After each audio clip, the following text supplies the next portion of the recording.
You know, one of the things about fishing jerkbaits that is really, really critical that a lot of guys I don't think put a lot of emphasis on is their equipment. You know, I mean, obviously you got to have a good jerkbait, and there's a lot of different ones out there on the market. Certain ones will have, you know, different types of actions, but to maximize the action out of any jerkbait, you want to have the right, you know, rod, reel, line setup. And I fish a jerkbait on both a spinning rod and a bait cast outfit. You know, the bigger baits like this, you know, 3-hook KVD slash bait like this, they cast great. You know, they're heavy, it's got a weight transfer system. I can cast it a mile on a bait caster. Some of the smaller finesse jerkbaits, it's just a lot easier and more efficient to do it with a spinning rod. It really doesn't matter to me which I use. I just pick the outfit that matches the lure that I'm trying to throw at the given time. The most critical aspect of fishing a jerkbait is your rod action. You know, I want to have one that, you know, has a little bit of a tip to it with a lot of backbone. If you want to maximize the action of that bait when you're snapping it, you got to have a rod that's going to make that bait respond. You know, it's real simple to learn how to fish a jerkbait. If you go to a swimming pool, pitch it out there, twitch it along to see how to make a bait move erratically.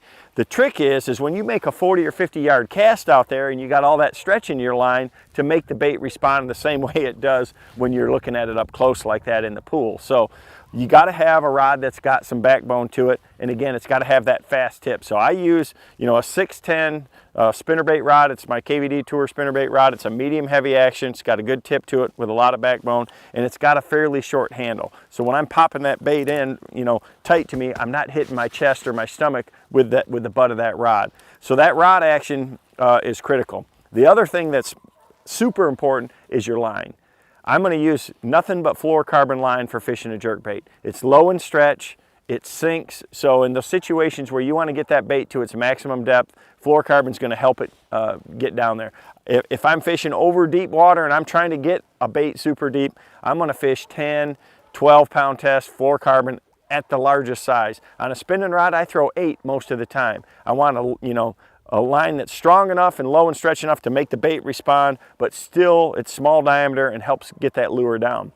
Now, if you're fishing, you know, over thick grass in shallower situations like that, you can go up in size too. You know, places like Lake Guntersville, if I'm jerking a jerkbait around the hydrilla or grass lines there that are only 6 or 8 feet deep, you know, you throw a KVD slash bait out there with 10 pound test line, it'll run that deep. You're hitting the bottom. You got to keep your jerkbait above the bass's line of sight. So I'm going to use my line size to do it. You know, situations like that where you're fishing over grass, go up to 14 or even 17. I've thrown jerkbaits lots of times on 20 pound tests just to keep it running shallower. With fluorocarbon, you can still get that response out of that bait and keep it above the cover that you're trying to fish. Same thing with timber. You know, if you're fishing treetops and things like that, don't be afraid to go up in your line size just to keep that bait up in the column. Last but not least is your reel. And the critical thing there is your reel is not that important. You know, what gear ratio you have.